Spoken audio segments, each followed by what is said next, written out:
right, it's 7 o'clock, so let's get started.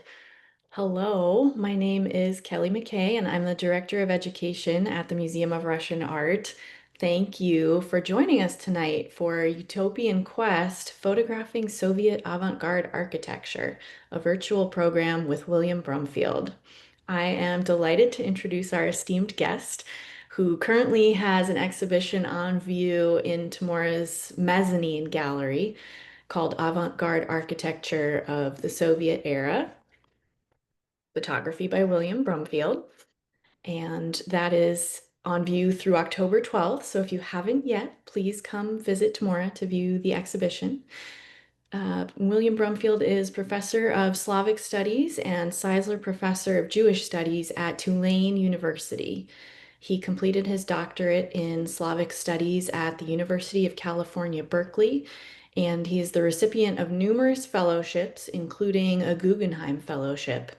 He's a member of the Russian State Academy of Architecture and a fellow of the Russian Academy of the Fine Arts.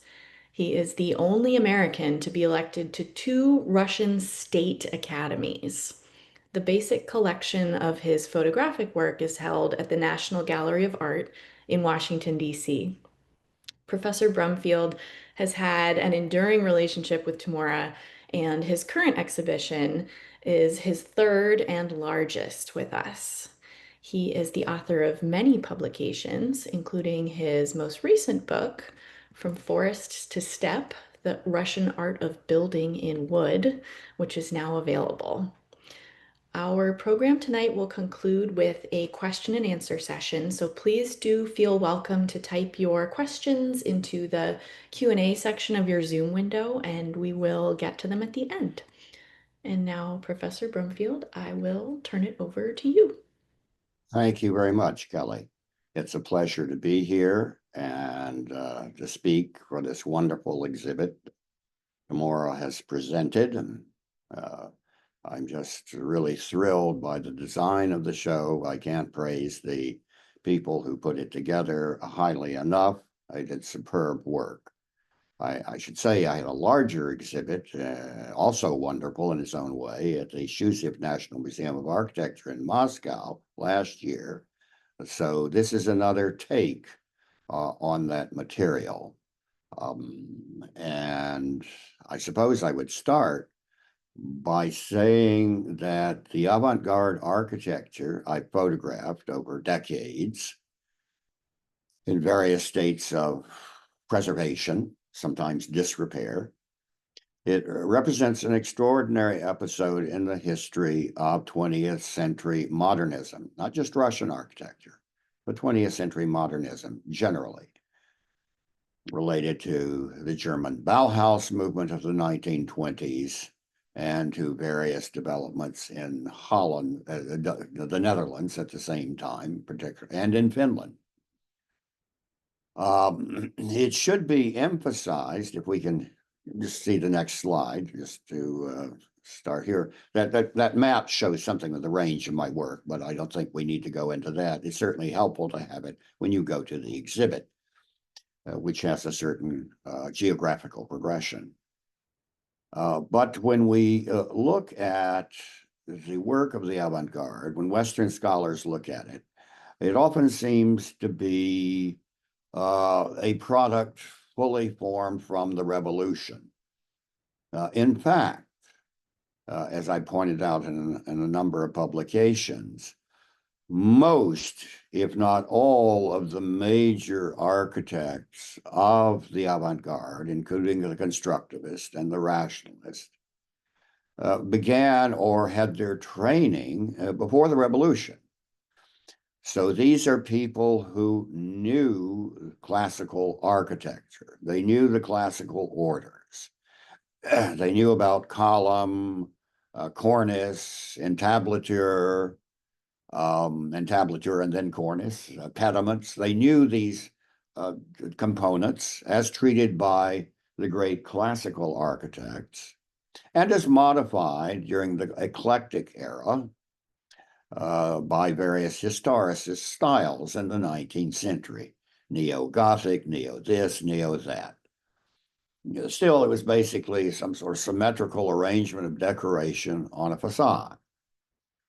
Now, Art Nouveau, and Russia had a flourishing Art Nouveau of its own, well, Style Moderne, is different. It emphasized asymmetry, plasticity of form, curvilinear motifs. Very heavy emphasis, however, on decoration, the applied arts, ironwork, molded plaster, even mosaic work, stained glass. There was a medieval component of the Art Nouveau, as well as a sort of Baroque emphasis on surface decoration. So all of these things, this brings us up to the beginning of the 20th century, were familiar to the architects who would later become the radical avant-garde that we know here and in Russia. But and I think it should always be remembered that they were trained in the classical canon, but they rejected all of that. Now, this movement of rejecting ornament had already begun in Europe before the First World War. Adolf Loos is the most prominent in Vienna. Ornament is crime, his famous declamation. But he was working on a small scale, largely for private clients, designing houses. I'm sure his work, Russian architects and the architecture profession was very well informed of what was happening in the West. They had superb architectural journals, another topic I've written about, so that they knew what was happening. And then we have the revolution in Russia, the cataclysm of 1917, 1918. Here you see the Lenin Mausoleum on Red Square, which certainly qualifies as a work of avant-garde architecture. Originally, its original form and a wooden structure was designed by Konstantin Melnikov. The form we see now, designed by Alexei Shusev, who had a flourishing career in a very different style before the revolution. But these architects quickly adapted to the heady atmosphere of the revolution. We are going to create a new social order. All of the old associated with bourgeois capitalist systems would be eliminated in order to create a forward-looking, streamlined, modernistic view of what architecture could do to shape society. That architecture was to be a participant in a social revolution. But again, where did this radical geometric emphasis, as you see here, the Lenin Mausoleum is just a stack of rectilinear forms with that cap at the top, has nothing to do with traditional memorial architecture in the classical vein. Where does this rigorous geometricism come from? And I would argue that it comes from the visual arts, particularly, most notably, Kazimir Malevich, who was in the late teens, already designing and publishing and displaying artwork that we would he called non-objective art. In other words, it didn't portray anything. It was about forms and the mystery of shape and how that could be defined by the artist rigorously. He came up with forms, again, rectilinear stacked forms and dynamic arrangement, as it were, tilted, vectored. He called them planets, planeti. He used Planits. Of course, the young architects of this period, everyone knew of Malevich's work, whether architect or artist. And I think this has an inspiring influence on the radical notions of what modern architecture could be. Get down to the basics, so that the radical architectural schools, particularly in Moscow this period, the free artistic workshops, the Kutyemas, Kutyein, Inhuk, the theoretical motors of this new architecture, avant-garde architecture, throwing away the old emphasis on classical detailing of columns, pediments, the notion of how you ordered a building, throw all of that away and open space to new concepts. And in the process, you create psychologically the milieu for a new society. A new society based on Marxist or Marxist-Leninist principles. And of course, there was the element of a fast forward into the future, as they frequently proclaimed in their manifestos.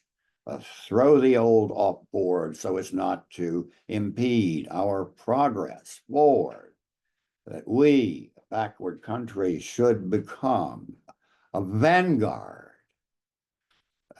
So that the notion that there would be a revolution in the arts accompanied the social political revolution, all in the service, of course, of the triumph proletariat. Well, as we let's go to our next image, and all of these photographs, I believe, are in the exhibit. And you see here in the foreground, Ministry of People's Commissariat, it was called then, later be called after the Second World War ministries, but back in the pre-World War II period, they were called commissariats. And there is the building that Shusif, the same person who designed the Lenin Mausoleum, designed for the Commissariat of Agriculture in the late 1920s. And most of the great buildings of the constructivist avant-garde date from the late 20s and early 30s. Remember, it took the country a while to get itself out of total economic collapse so that building could actually occur again. All of these radical designs were coming out of the avant-garde schools and workshops, which emphasized avant-garde principles. But they had very little to work with until the mid-20s, with the impact of the new economic policy, or NEP, Lenin, attempt to revive the Soviet economy from the shambles that it had been in at the end of the Russian Civil War, 1921-22, ended. A 4-year-old devastating civil war. So again, the architects were ready to step forward as the country rose out of the chaos into a new era. And this Ministry of Agriculture building is a superb example, on a very large scale, I might add, of the volumetric approach to the new radical architecture. It was to be functional. There's huge emphasis on window strips, open up the interior, to give more humane conditions for the people who work there, so to have flooded with light. But the window strips also emphasize the streamlined geometricism of the avant-garde. And then you have the emphasis again.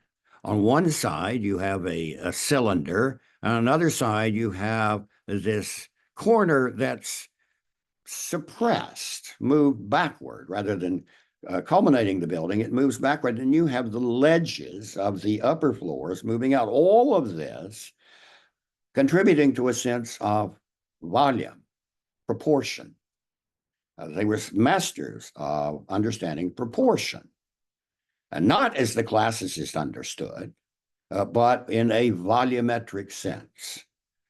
And you'll notice there's no cornice on this building. There are no columns. There's none of the traces of facade ornamentation. It's an exercise in perception of form, of volume. In the distance there, you see one of the Stalinist skyscrapers. I love the juxtaposition of the radically different styles that the Soviet Union witnessed in the period from the 1920s to the 1950s.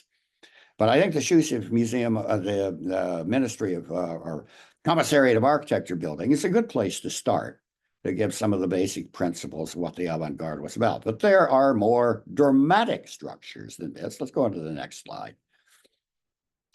Here you see the less noticed view of Corbusier, the French-Swiss architect, Le Corbusier, one of the major figures of world architectural history. The building that he built in Moscow, conceived in the late 20s and realized in the 1930s for the Central Consumers Union, Centrosayuz. Just such a magnificent, complex structure. And you can see how he's riffing off some of the motifs of the Soviet architects whom he knew. He lived in Moscow for a period during the gestation of this building. The use of Pilates on the ground floor there on the right of one of the wings of the building. Again, the extensive use of plate glass. In this case, the facade is of Armenian tufa, that reddish quality. And again, the emphasis on volume, no decoration as such in the traditional sense. There's no cornice here. The form just ends. It's sharply defined in its geometric purity. So this is the side that's not usually seen, but it's the most interesting side, I think. The other side is on what used to be Kirov Street, now Myasnitskaya, returned to its former name. Next photograph. So that we can see that the avant-garde in Russia was a part of an international movement, and the major architects of that movement were interacting with their Russian Soviet colleagues. Another view of the Centrosayuz building, the auditorium wing there in the foreground. Corbusier also trained classically, but throwing that canon, pushing it aside in favor of a new understanding of the shaping of structural volume. Next. Another view. I just love the black and white as well. Black and white is a medium that I have often exhibited in. Sometimes it just brings out the detail in such beautifully evocative ways. We go to the next. Now, many of the early constructivist buildings, and here we see the Izvestia building by Grigory Barkhin, by the way, Jewish background. A number of the avant-garde architects were Jewish in background. And here he had a different situation. Unlike Corbusier, he had an open lot to build with. Barkhin here, in his design for the state newspaper, Izvestia, had essentially a brick box. That's all the lot would allow. It's set down in an urban context. It was a very traditional brick structure, low tech. But he put on that a facade that again proclaims the new geometric purity. You see the window strips, the clear ups and downs of the rectilinear division of the facade. And then at the top, those circles. Avant-garde loved the circle. Again, it was the epitome of the perfect form. And he says that row of them at the top. I wouldn't say they're that functional as windows. It's probably easier just to design a rectilinear window frame, but they loved the points of emphasis. The circle was a major feature of the avant-garde, impressing you with the mystery of form. If you go back to classical architecture, the design of classical facades, you sometimes see an oculus, but you don't see much in the way of pure circles. Here, it's pure. There's no decoration around it. There is no cornice on this building. There is no recollection of classicist detailing. So he takes a facade. Here he couldn't really use the volumetric, but he does use the geometricism. Remember, geometricism and volumetric approach are related in the avant-garde, and does it so brilliantly. And that stair shaft, that vertical line over on the left, placed just to indicate the proportionality of the facade. Brilliant detail. It's off center. It's where it should be functionally. Again, it says that notion of streamlining, thrusting up, and then the formal cap of the top of the building, strictly rectilinear. All this playing with volume, playing with geometry, the mystery of basic forms. Next slide. This is by Ivan Rehrberg, the Central Telegraph building. I think it could qualify as avant-garde, certainly. Again, you notice the fenestration, the walls of glass, and the rectilinear wings coming together in that cylinder. A cylinder is simply a three-dimensional form, interpretation of the circle. Again, this emphasis on the contrasting but still purely basic geometric elements. Whether this is one of the most proficient examples, it still certainly deserves to be here in any history of the avant-garde. Again, in my black and white chiaroscuro shadow moment, I call it in the morning sunshine illuminating the facade over on the left, and then the cylinder turns, as it were, as the light diminishes. Next photograph. Another early example here of commercial architecture. Building was begun before the revolution, not completed, and pruned of all its ornament. And again, these sort of the basic components of a rectilinear form, balconies protruding, but the windows themselves marching up the column. They like these corner elements as a play of intersection in geometry. Next photograph. I dearly love this with the speed, the motorboat speeding toward you. Over on the right, you see the building, postmodernist building of the defunct Toko Bank, an early example in 1990s, post-Soviet, postmodern architecture. But there in the center, the background, is a power station built for the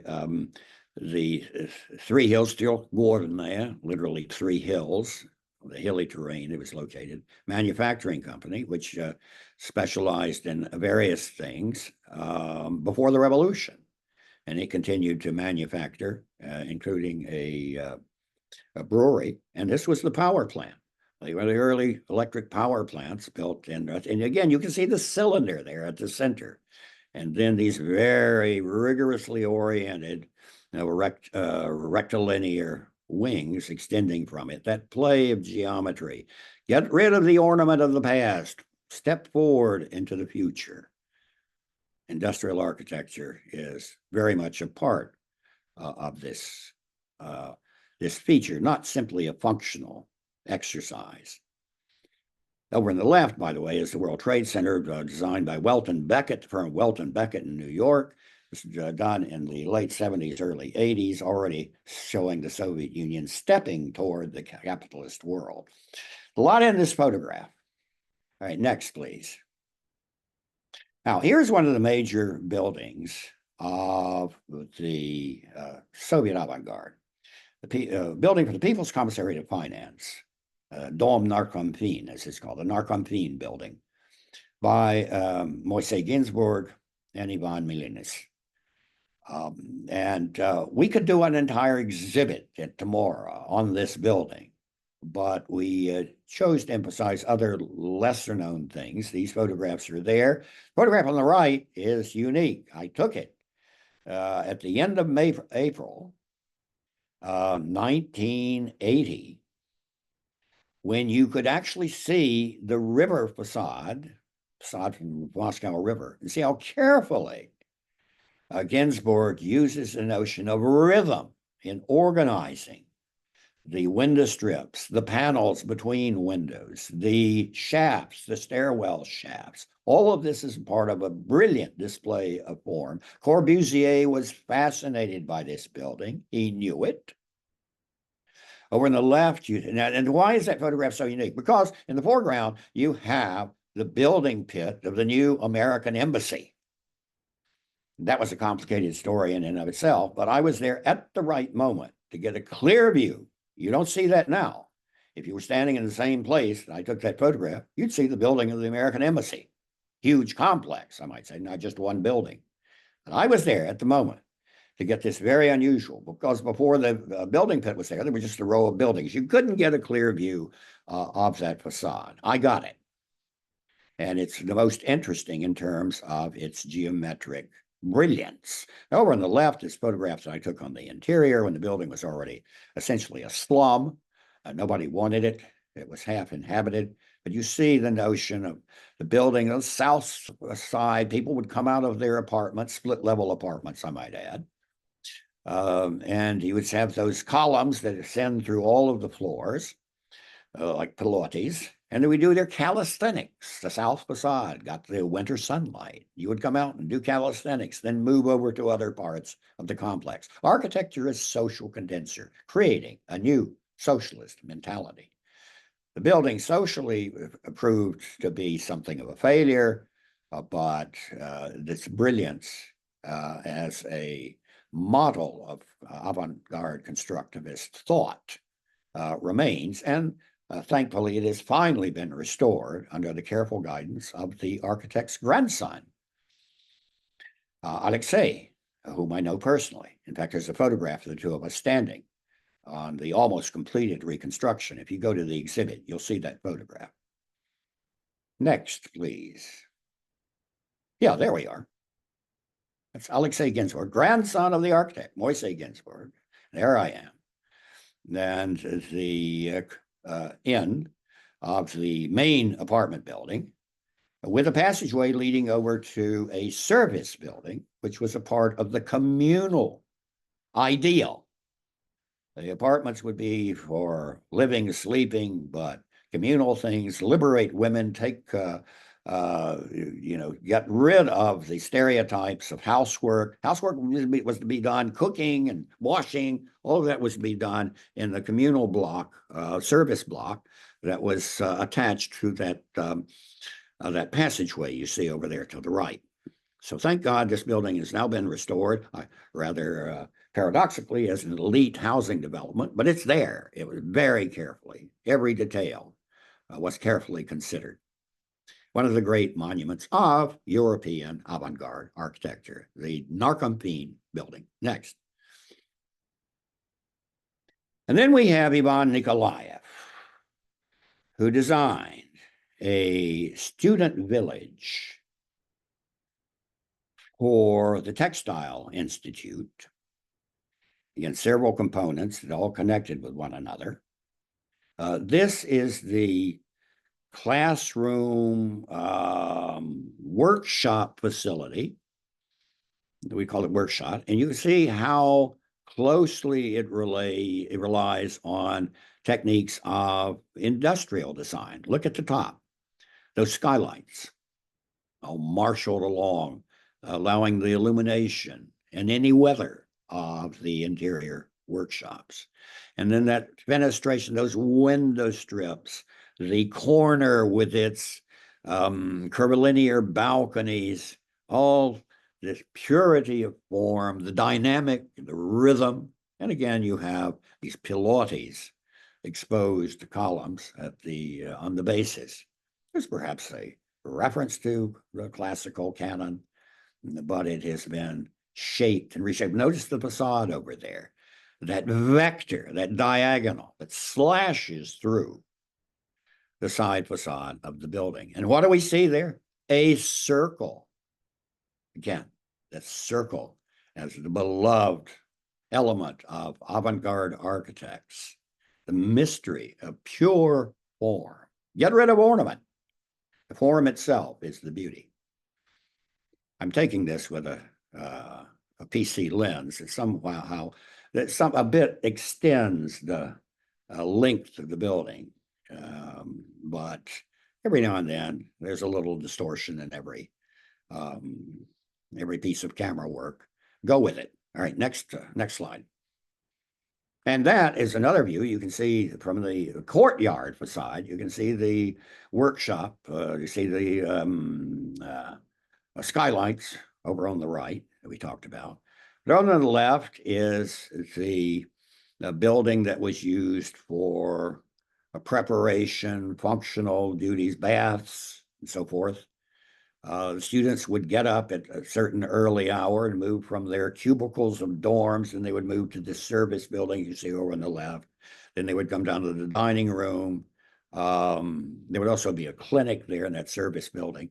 All of this a part of a process to create, to shape young minds and bodies into servants of the new order, so that the architecture here, the complex becomes a machine. It forms people, and it inspires discipline and the ability to get things done. Architecture as a molder, not just as a model, but a molder of human being and human destiny. Wonderful, wonderful. And it has been preserved, by the way. I first saw it photographed in the 1990s when it was in terrible condition. Refugees from the Caucasus were living there. Now it's been converted to various uses. The university is running it. It's used as a hostel for students and so forth and so on. Anyway, it's been preserved. Right? That's another story. Next. And here is a factory club. Another interesting two photographs, my interior black and white up to the left, and then the exterior of the same space for the automobile factory, which was established before the revolution, Amo factory. And then it became the Stalin factory, and then later the Likhachov factory. That's what it was called. And basically, it was there to build cars. Built this club, essentially sponsored by the factory. We call it a workers' club, but it was open to the public. Primarily, it was there for the benefit of the workers and their families.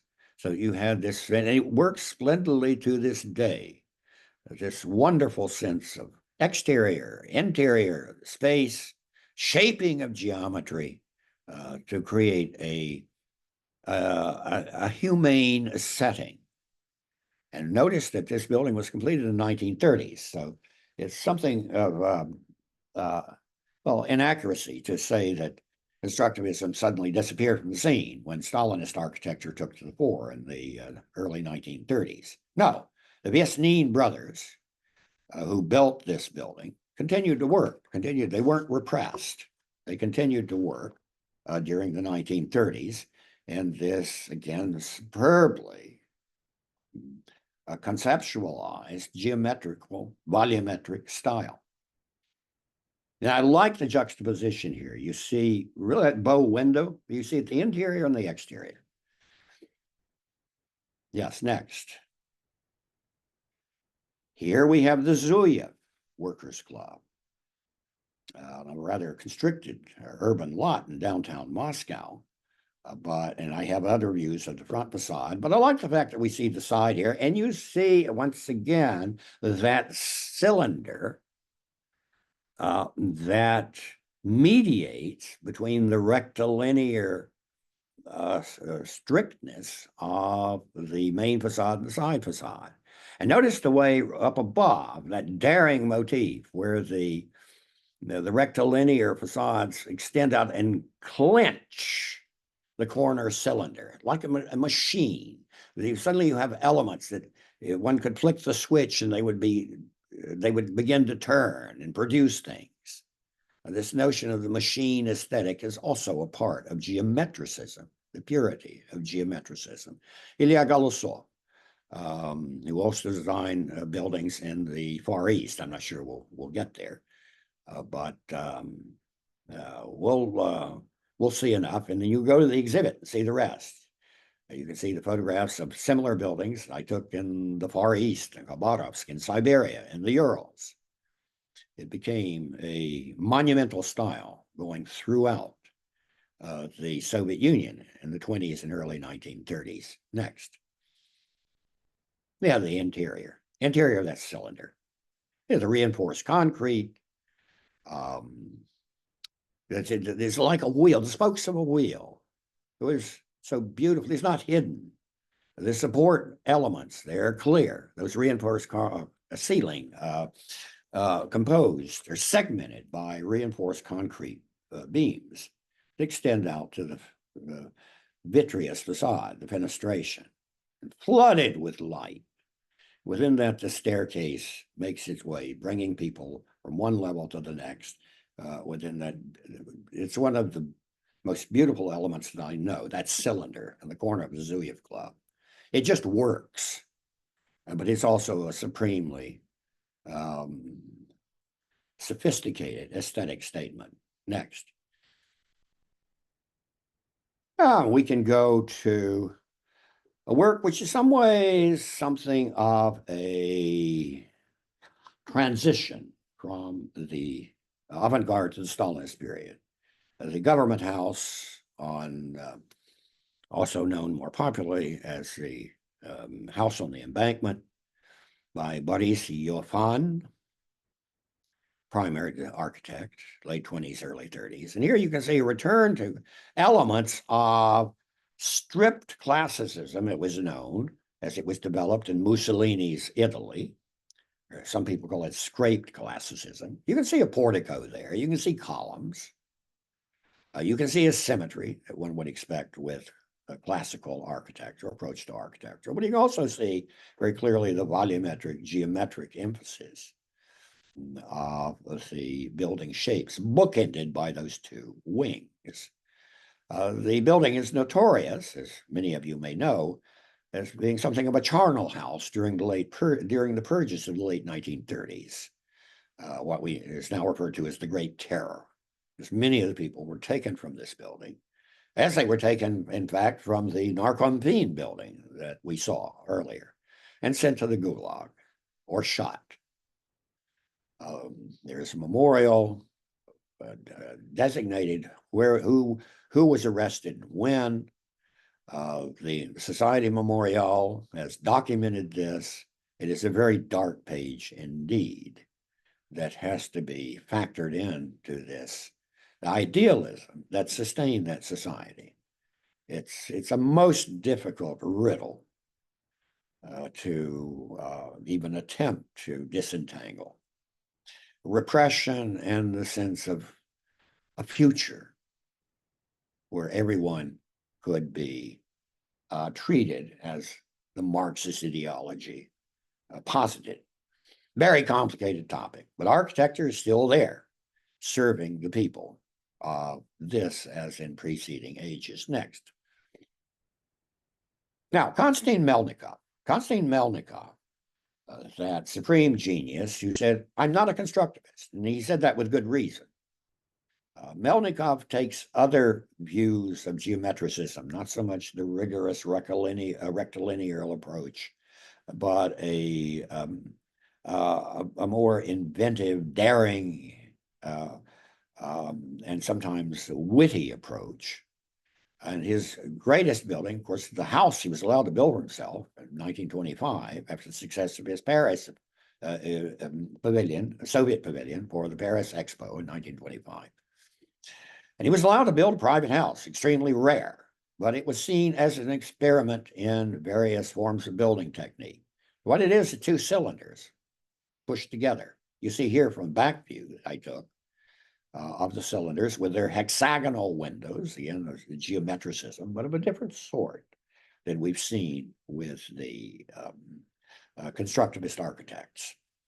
But again, the notion of the cylinder, pure volumetric, not just geometric, but volumetric form, cylinder. There's two cylinders that merge. Let's see if we can get some more photographs. Yes, that's the front part. That's the front cylinder. But she opens up with that glass facade. allowing the light to stream into the living space. And I photographed it. Well, I photographed it the first time in May of 1980. Melnikov had already died 5 years earlier, but his family allowed me in. But this photograph that I took when his son, Victor Melnikov, was living there, and it turned it into his artist studio. See some of his work around the walls there, but you can see how this extraordinary sheath of light comes through the opening in the structure. It's double glazed so that it can be functional during a very cold climate. In other words, there are two glass walls there with air serving as an insulator. This went through everything. He was living there during the time in 1941 when the Germans were bombing Moscow. Fortunately, they did not do terrible damage as they had done to other cities, but there were concussion waves from a couple of bombs that fell nearby that blew out some of the glasswork in Melnikov's house, as they did, in fact, from the stained glass window in the American Embassy building, which residence of the American ambassador, I should say, which is located just a few blocks from the Melnikov house. Fascinating interwoven stories in all of these buildings because of the turbulent history that they witnessed. Next. And that's the studio wing at the back. That's the back cylinder. I said the front cylinder, now the back cylinder, which Victor Melnikov turned into a studio. There you go. And you see the stairwell leading out to the porch. But you can notice the cylinder everywhere here, even over in the corner. Stairwell. This fascination with not just the volume, not just the basic form, but the proportion and the way they lead from one shape to the other. Mystery of form and electable and always stimulating. Yes. Next. This is Melnikov's garage for the Bakhmetyev British company. Leyland buses.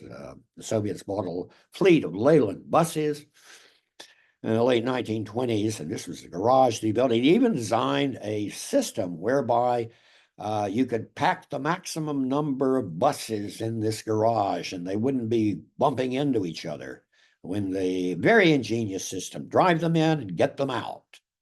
You don't have to back in and out. You go in on a diagonal and you go out on a diagonal. But notice again, the circle, that pure form was so beloved of the Soviet avant-garde. That's just the perfect point of emphasis of their notion of geometric mystery, the purity and mystery of basic geometric forms. Maybe we can go inside this book. Yes, that's a photograph I took in 1994. I wasn't supposed to be there, but I had contacts. It was still being used as a bus garage there. It's now been converted, by the way, into the Jewish Museum and Tolerance Center, one of the best museums in Russia. So that previous shot that we saw was when it had already been converted into a museum. But this is the interior. While it was still functioning as a bus garage, and you see all that metal truss work there, when they began to restore the building, a lot of it was thrown away, and people said, "What are you doing?" This is work by the great engineer, Shukhov, who worked with Melnikov on some of his industrial buildings. Keep it there. But what I love, all of this smoke rising from these Hungarian Icarus buses, all of this diesel, grimy smoke, catches the light coming in through the skylights up above, something like the clerestory of a Gothic cathedral. It's one of my favorite black and white photographs. It just does everything. And you can see the dynamic, the streamline going toward the end, the facade there on in the distance. That dynamic is captured perfectly in this photograph, just the dynamic that Melnikov and that avant-garde architects looked for in their expression of form. Next. This is another Melnikov garage. He only did the facade here. Now, basically, it's a box building, but what fun he must have had designing. This is the Intourist. the company that was founded to take care of foreign tourists, inostranni turisti, in tourist. This is where their automobile garage. It was an interesting fact, by the way, taken over by the NKVD, the secret police, and used when they needed a lot of cars in 1937 and 1938. It was used by the secret police as a garage for their automobile fleet. Rather grim note. Next. And this is his garage and workshop for the cars of the State Planning, Gosplan Institute. One of the wittiest examples, what you have there is a replication in architectural form of a headlight on the fender of a car. And over to the right, you have the outlines of the radiator of the car, the front, the grill. But I got the light there. I just got it. That sometimes you just have to be there at the right time. The way the light delineates that form, a circle within a cylinder, as it were, decreasing in the back, and then you have those dynamic, streamlined, horizontal lines extending from it. Again, a play in geometric form, but very different from the angularity of constructivist architecture. Next. Another one of his workers' clubs. I think we can, again, all of these buildings are worth commenting on, but there are a couple of other things I want to get to, so let's move ahead. Another view. Another workers' club, the Rubber Workers' Club, Caoutchouc. Yet another one of the factory clubs, all of these supported by various. And this is one, the Municipal Workers Club, which had an auditorium. It's the only building in the world in which the theater seats actually project from the side. What you see there are the slanted seats of the auditorium for the theater inside the building. And it looks from the exterior, again, with this machine-like play of forms, like a gear, notches on a gear wheel.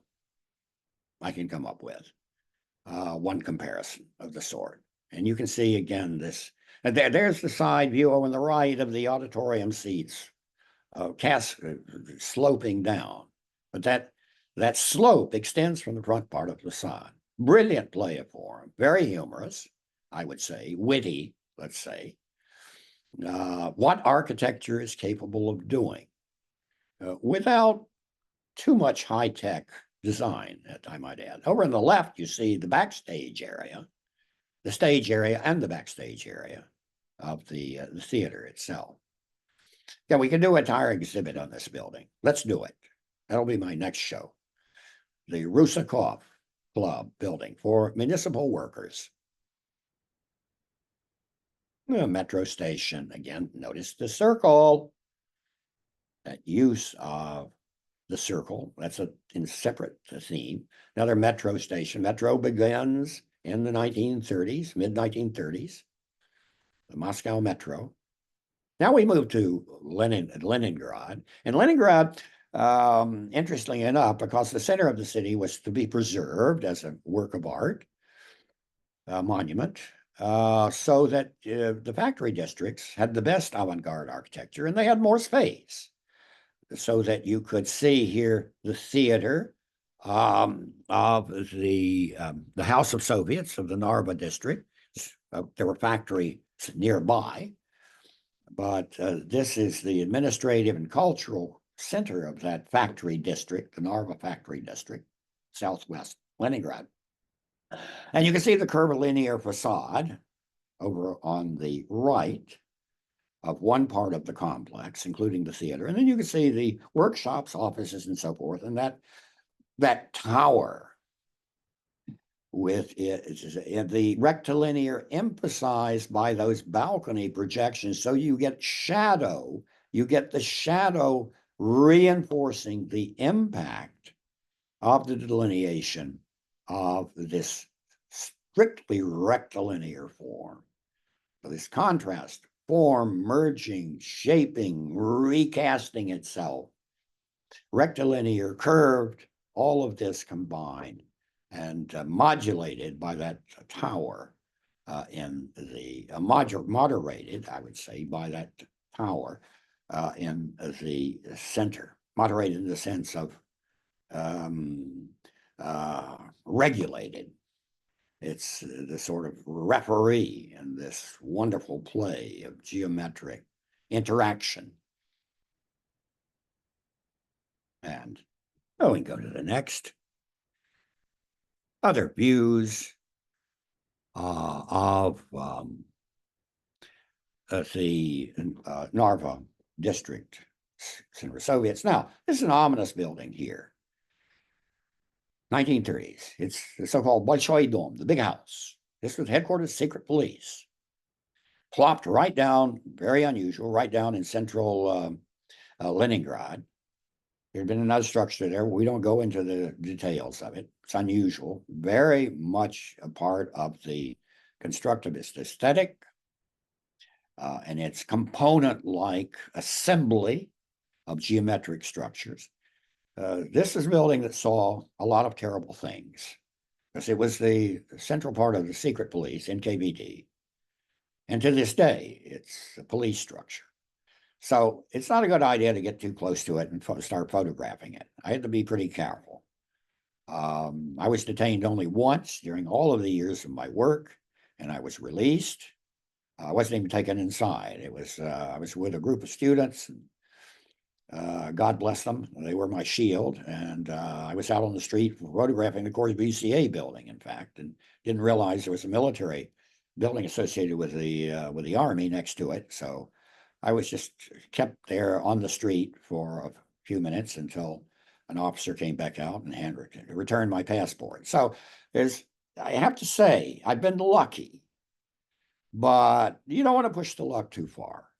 So my decision was to photograph the building from a boat in the river. And there you get a sense of the way it dominates the terrain.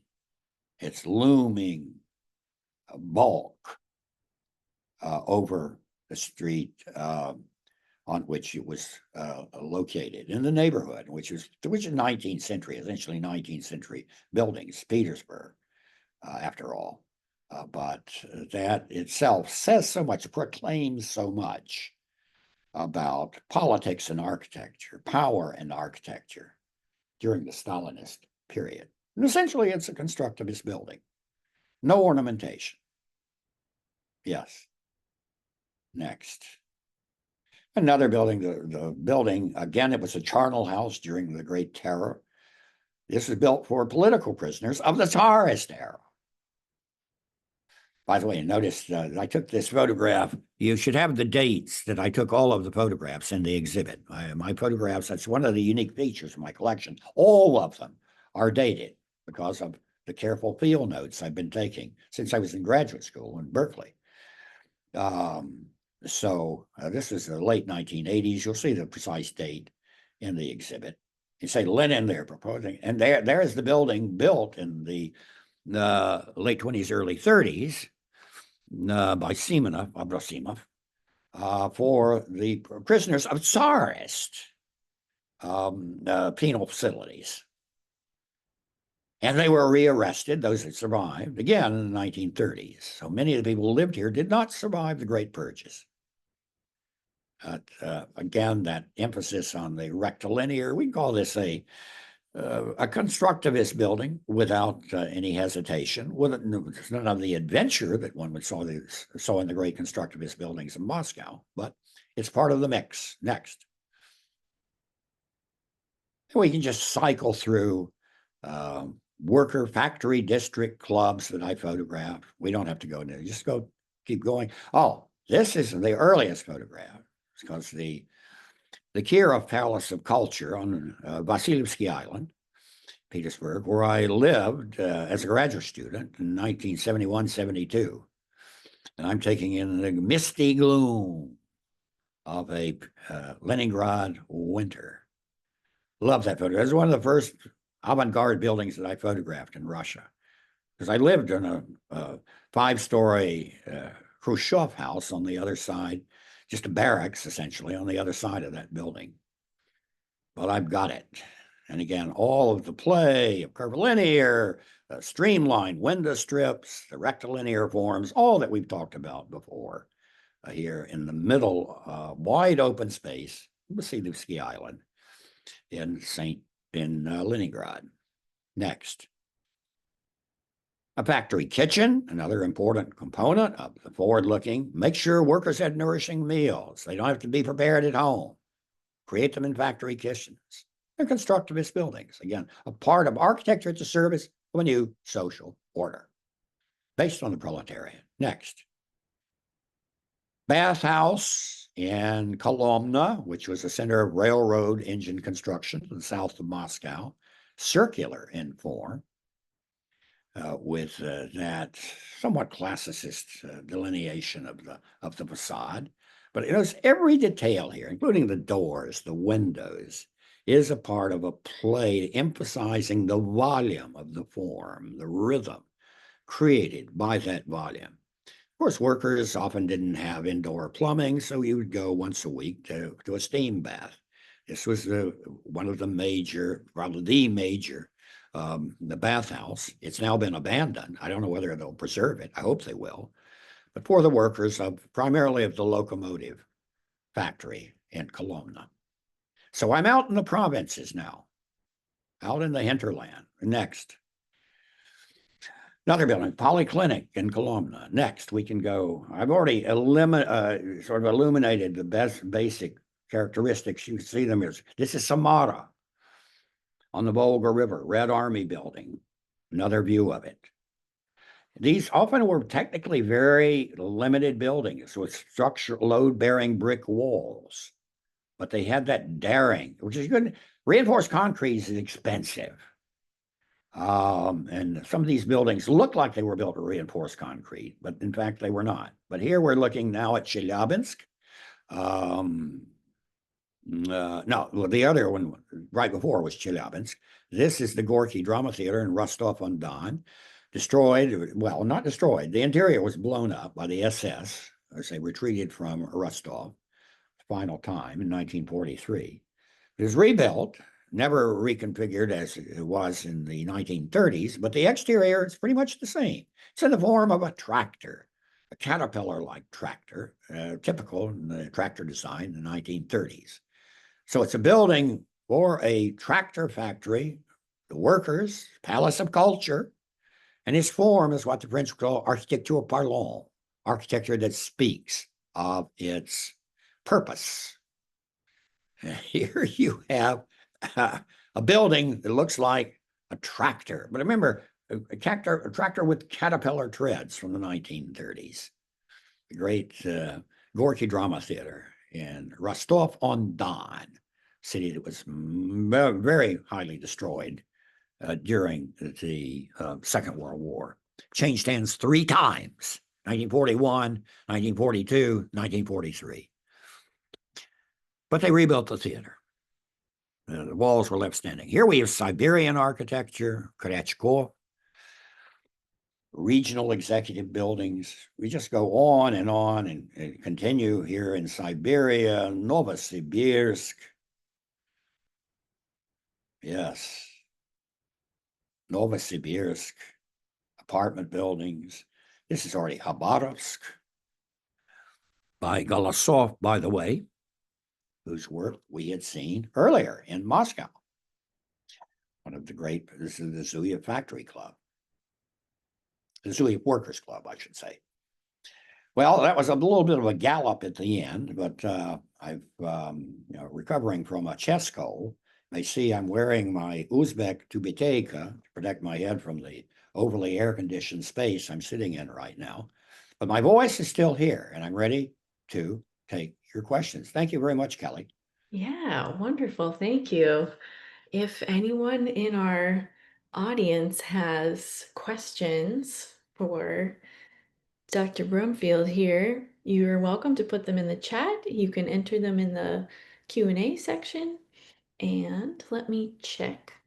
Gotta look over at my other computer for.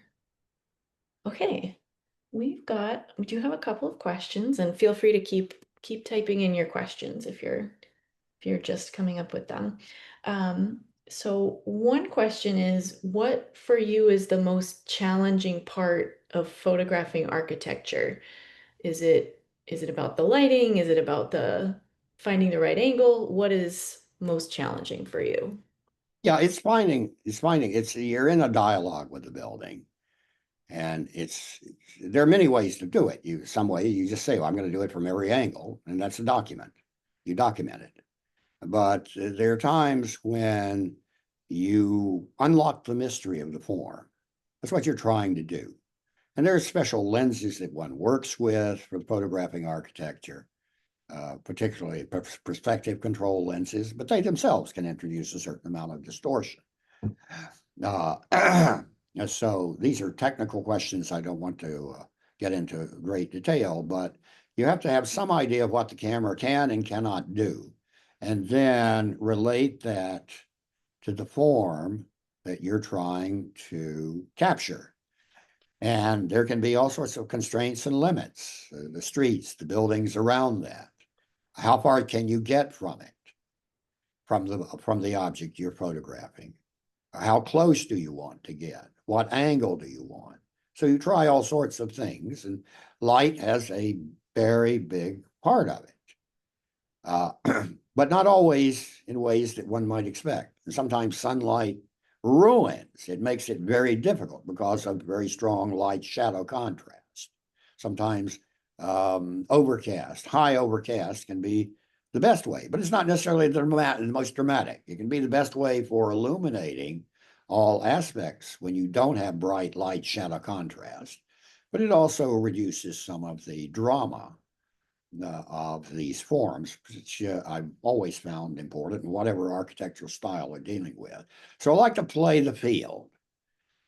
You document, and at the same time, you look for, if you're there at the right time, you look for that defining moment that you've captured that somehow gets the spirit of the building. You have to interact with the building. The building has to be a presence. And I love it when it works out. It's not easy work. It's very boring work, in fact. But the results make it worthwhile. And I've just been very fortunate in being able to that the National Gallery started collecting my work in March of 1985. That freed me up to do the field work and do range widely in the Library of Congress on the direction of James Billington, sponsored many of my trips to the Urals, Siberia, and the Far East. Never happened without Billington. I've been very lucky with the allies I've had over the years. Not always has my work met with understanding, particularly in the early stages, from academics. They didn't get it. But you do the work, you deliver, and allies will come forward. In that sense, I've been well blessed. So that work, you're standing there on the street or in the field or wherever it is, trying to get it right and balance the light and the shadow, working with the conditions you have, is something that you can show, and people are taken by that. Just as the wonderful curator of Temora, Maria Zavyalova. She's known my work for a long time. She knows how hard it is to get that representation. So thanks again to Temora. Great. We have another question. Did your approach to photography evolve over time? I think, yes, certainly. It was a part of my learning experience about Russian culture.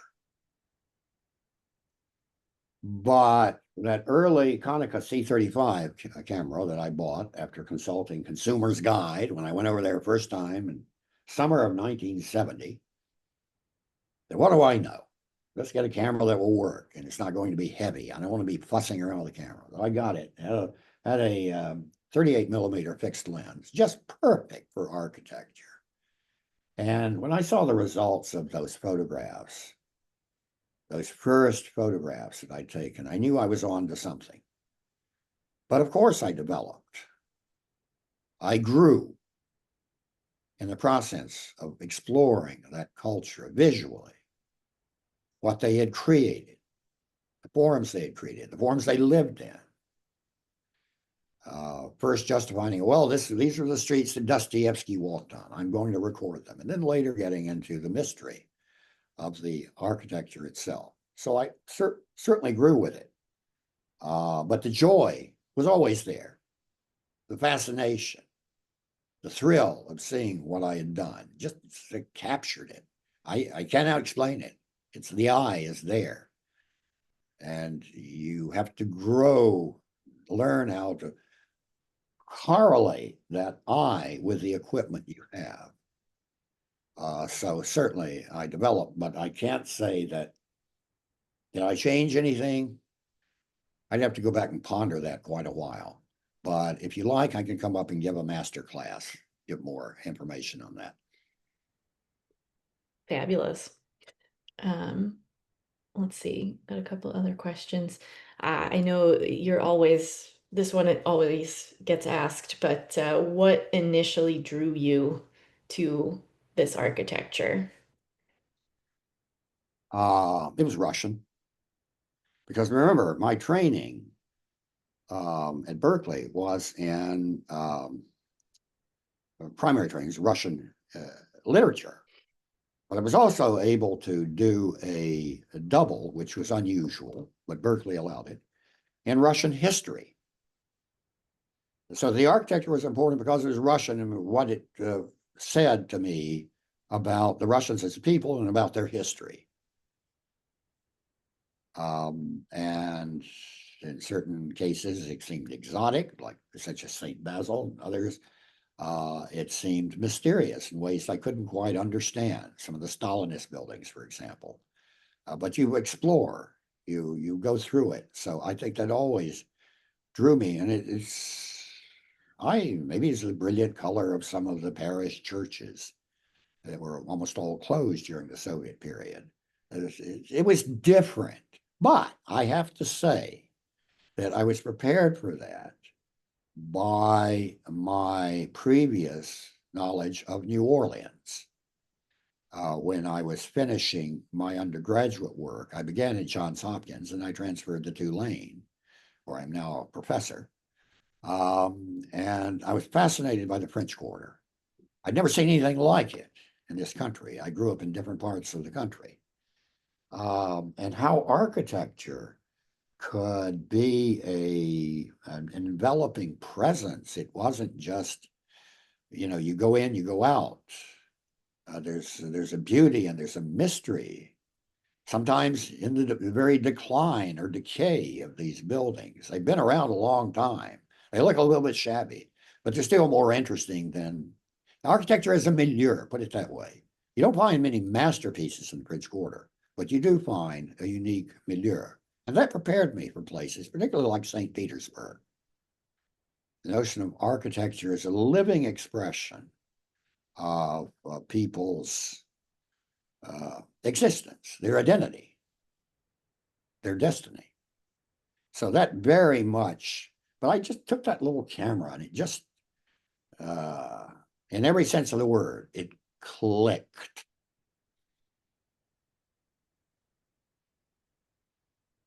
And later, I turned that into for the American public, I turned that into my interpretation, and for the Russian public, I might add. I gave back. First, you have to internalize, you take in, then you give back. And that's why Tamora has been so helpful. I try to end all of my answers to the questions with a nod to Tamora. I love it. That's great. One more question. Are there any buildings you wish you had photographed, but for whatever reason you did not? Um, let's slightly rephrase it. There was a wonderful, fascinating building of Soviet architecture right in the center of Moscow. It's called the Hotel Moskva. I photographed it from the exterior, Well, the interior, it was completed during the early and mid 1930s, had a very complicated construction history. In the interior, it had just beautiful examples of Stalinist interior decoration, which is very ornate, as you can imagine. And I passed it by, I don't know how many hundreds of times. I never went in to photograph it. I will always regret that. Now it's been rebuilt as Four Seasons or God knows what chain, and all of the interior was effaced. And it was there. I could have just stepped in and photographed it, and I didn't. I was hurrying off to other things. So yes, there are a couple of examples. That's the one that springs to mind. Um, because if Stalinist decor was like no other. They really let the applied arts run wild on the interiors of those buildings. Wonderful. Well, those are our questions from our audience. So we can wrap here, but thank you, William, so much for sharing your time and your expertise with us. And thank you to everyone for joining us. If you haven't already, please do make sure to come visit us at the Museum of Russian Art before William's exhibition closes. You have until October 12th, but we know we'll continue to work with him. He'll be back. And I'd like to say, if you have questions, you can write me directly. I have a very simple email address, william.brumfield@gmail. And also, please remember the wonderful new book on Russian wooden architecture from forest to steppe, which you can find in the superb museum shop at Tomorrow. yes, yes, do come and buy a copy of the book from the gift shop. And please consider joining us as a member as well. Your support is critical for the museum, and membership comes with many benefits as well. You can learn more or join us at tamora.org/join. You can give us a call, stop by the front desk. And thanks again to William Brumfield and to all of you. I wish you a wonderful rest of your evening. Thank you.